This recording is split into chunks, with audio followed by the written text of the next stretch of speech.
বাংলাদেশ ও পাকিস্তান এখন একসঙ্গে কোমর বেঁধে ভারতকে দমাতে মাঠে নেমে পড়েছে। কারণ বাংলাদেশের দখলে আসতে চলেছে JF-17 থান্ডার ফাইটার জেট। এতকাল যারা দাদাগিরি দেখিয়েছে, এবার তাদের ঘুম হারাম হওয়ার পালা। দিল্লির ক্ষমতার মসনদ নড়বড়ে করে দিতে এবং ভারতীয় আধিপত্যবাদের কফিনে শেষ পেরেক ঠুকতে এবার প্রস্তুত ঢাকার আকাশ।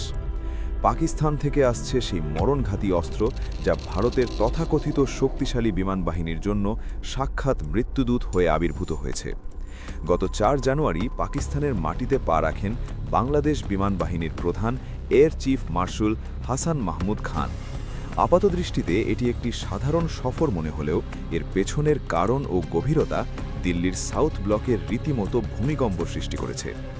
স্বাধীনতার পর গত ৫৪ বছরে এই প্রথম কোনো বাংলাদেশ বিমান বাহিনী প্রধান পাকিস্তান সফরে গেলেন। ৭১-এর পর দুই দেশের সামরিক সম্পর্কের বরফ গলতে শুরু করেছে, আর সেই গলিত স্রোতেই ভেসে যাওয়ার উপক্রম হয়েছে ভারতের দীর্ঘদিনের দাদাগিরির। এতদিন ধরে ভারত ভেবেছিল বাংলাদেশকে তারা আজীবন দাবিয়ে রাখবে এবং তাদের ইচ্ছে মতো পুতুল নাচ নাচাবে। কিন্তু অন্তর্বর্তীকালীন সরকার ক্ষমতায় আসার পর পাশার দান উল্টে গেছে। বাংলাদেশ এখন নিজের স্বার্থ বুঝতে শিখেছে, আর সেই স্বার্থ রক্ষার্থেই পাকিস্তানের সঙ্গে হাত মিলিয়ে সামরিক শক্তি বৃদ্ধির এক ঐতিহাসিক অধ্যায় শুরু করেছে। এই সফরের মূল এজেন্ডা বা আলোচনার কেন্দ্রবিন্দুতে রয়েছে একটি নাম, যা শুনলেই এখন ভারতীয় বিমান বাহিনীর কপালে চিন্তার ভাঁজ পড়ে। নামটি হল JF-17 থান্ডার।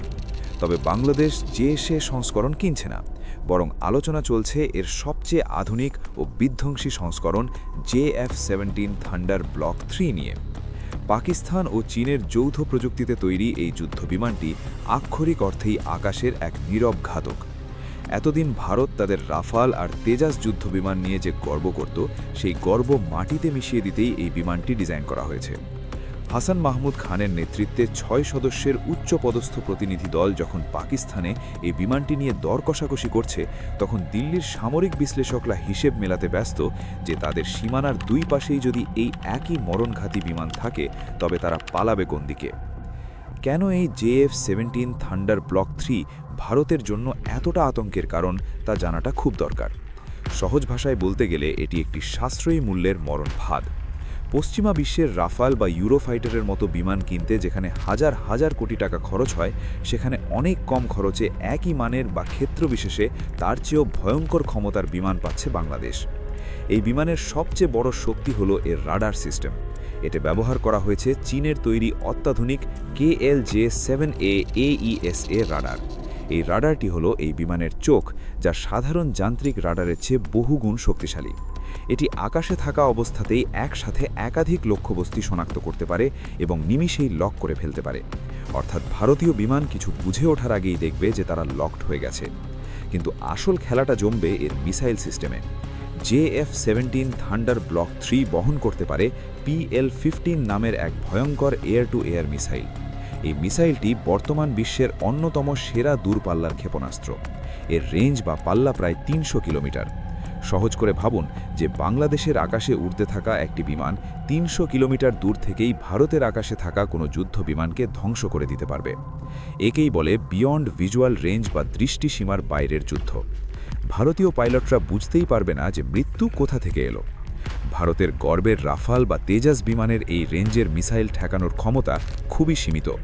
ফলে কম খরচে এমন এক মরণঘাতী অস্ত্র হাতে পাওয়া মানেই ভারতের সামরিক কৌশলের ১২টা বেজে যাওয়া। এটি শুধু একটি বিমান নয়, বরং এটি ভারতের আকাশ সীমায় এক অঘোষিত নো ফ্লাই জোন তৈরি করার ক্ষমতা রাখে।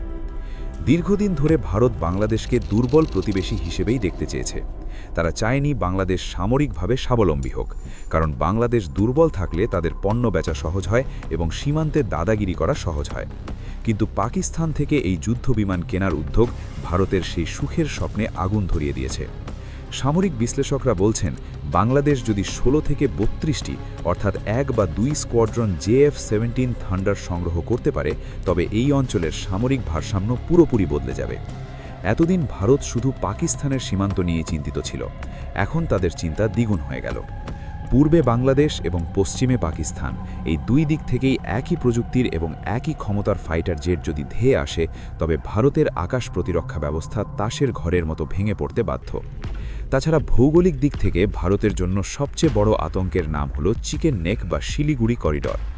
ম্যাপের দিকে তাকালে দেখবেন ভারতের মূল ভূখণ্ডের সাথে তাদের উত্তর পূর্বাঞ্চলীয় 7টি রাজ্য বা 7 সিস্টার্সকে যুক্ত করে রেখেছে গলার নালির মতো সরু এক ফালি জমি।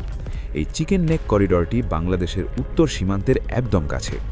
এতদিন ভারত নিশ্চিন্ত ছিল, কারণ বাংলাদেশ বন্ধুভাবাপন্ন ছিল। কিন্তু এখন পরিস্থিতি ভিন্ন। বাংলাদেশের হাতে যদি শক্তিশালী বিমান বাহিনী থাকে, তবে যুদ্ধের সময় এই চিকেন নেক কেটে দেওয়া বা অচল করে দেওয়া মাত্র কয়েক মিনিটের ব্যাপার। আর একবার যদি এই সংযোগ বিচ্ছিন্ন হয়, তবে ভারতের হাত থেকে তাদের 7টি রাজ্য চিরতরে বিচ্ছিন্ন হয়ে যাবে। অরুণাচল বা আসাম বা মেঘালয় বা ত্রিপুরায় ভারতীয় সেনাবাহিনীর রসদ পৌঁছানোর আর কোনো পথ থাকবে না। এই ভৌগোলিক দুর্বলতাই এখন ভারতের গলার কাঁটা হয়ে দাঁড়িয়েছে। ভারতীয় সমরবিদরা একে বলছেন স্যান্ডউইচ থিওরি বা সাঁড়াশি আক্রমণের ভয়। পশ্চিমে পাকিস্তান এবং পূর্বে বাংলাদেশ মিলে ভারতকে মাঝখানে স্যান্ডউইচের মতো চেপে ধরার সক্ষমতা অর্জন করছে। এতদিন তারা পাকিস্তানকে সামলাতেই হিমশিম খেত।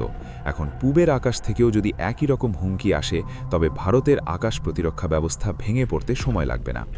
আর ঠিক এই কারণেই দিল্লি এত চিৎকার চেঁচামেচি শুরু করেছে, কারণ তারা ভালো করেই জানে JF-17 থান্ডার কেবল একটি বিমান নয়, বরং এটি ভারতের ভৌগোলিক অখণ্ডতার জন্য এক সরাসরি হুমকি। এখন প্রশ্ন হলো, হঠাৎ করে বাংলাদেশ পাকিস্তানের দিকে ঝুঁকল কেন? এর উত্তর লুকিয়ে আছে সাম্প্রতিক রাজনৈতিক প্রেক্ষাপট এবং ভারতের নোংরা কূটনীতির ভেতরে। 24-এর 5 অগাস্টের পর থেকে ভারত যেভাবে বাংলাদেশের অভ্যন্তরীণ বিষয়ে নাক গলিয়েছে, তা যে কোনো স্বাধীন দেশের জন্য অপমানের। বাংলাদেশের ছাত্র জনতার বিপ্লবের মুখে পালিয়ে যাওয়া স্বৈরাচার শেখ হাসিনাকে ভারত শুধু আশ্রয়ই দেয়নি, বরং তাকে অতিথি আপ্যায়নে রেখে বাংলাদেশের বিরুদ্ধে ষড়যন্ত্র করার সুযোগ দিচ্ছে। ভারত এটা ভুলে গেছে যে হাসিনাকে তারা অতিথি বানালেও বাংলাদেশের কোটি মানুষের কাছে তিনি একজন ঘৃণিত খুনি। এই রাজনৈতিক ক্ষোভের আগুন আরও উস্কে দিয়েছে ভারতের গোয়েন্দা সংস্থার র-এর অপতৎপরতা। বাংলাদেশের ভেতরে অস্থিরতা তৈরি করা বা গার্মেন্টসে আগুন দেওয়া বা সাম্প্রদায়িক দাঙ্গা লাগানোর চেষ্টা, অর্থাৎ এমন কোনো কাজ নেই যা তারা করছে না।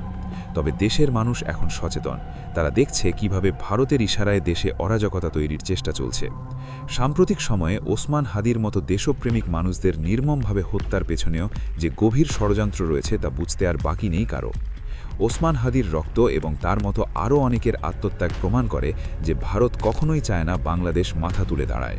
তারা চায় আমরা সবসময় তাদের ওপর নির্ভরশীল থাকি। কিন্তু সেই দিন শেষ হয়েছে। ভারতের এই ক্রমাগত ষড়যন্ত্র এবং আগ্রাসী মনোভাবের জবাব দিতেই আজ বাংলাদেশ পাকিস্তানের সঙ্গে হাত মিলিয়েছে। শত্রুর শত্রু আমার বন্ধু, এই নীতিতেই এখন এগোচ্ছে ঢাকা। পাকিস্তান 71-এ আমাদের শত্রু ছিল, কিন্তু বর্তমান প্রেক্ষাপটে ভারতের আগ্রাসন ঠেকাতে পাকিস্তানই এখন বাংলাদেশের সবচেয়ে বড় স্ট্র্যাটেজিক বা কৌশলগত পার্টনার হতে পারে। কারণ দুই দেশেরই এখন প্রধান প্রতিপক্ষ এক এবং অভিন্ন, আর সেটি হলো আধিপত্যবাদী ভারত। বিমানবাহিনী প্রধানের এই পাকিস্তান সফর এবং JF-17 থান্ডার কেনার প্রক্রিয়া প্রমাণ করে যে বাংলাদেশ আর কারও দয়ার ভিখারি নয়। তবে পাকিস্তানের সঙ্গে বাংলাদেশের এই সামরিক সখ্যতা বিমান কেনাবেচার মধ্যে সীমাবদ্ধ থাকবে না, বরং এটি একটি দীর্ঘমেয়াদী জোটের ইঙ্গিত দিচ্ছে। যৌথ মহড়া এবং প্রযুক্তি বিনিময় এবং গোয়েন্দা তথ্য শেয়ারিং, এসবই হতে পারে আগামী দিনের বাস্তবতা। আর সেটা হলে দক্ষিণ এশিয়ায় ভারতের একচ্ছত্র আধিপত্যের কবর রচিত হবে। বাংলাদেশ এখন আর সেই তলাবিহীন ঝুনি নয়। বাংলাদেশ এখন এমন এক শক্তি যারা চোখের দিকে চোখ রেখে কথা বলতে জানে।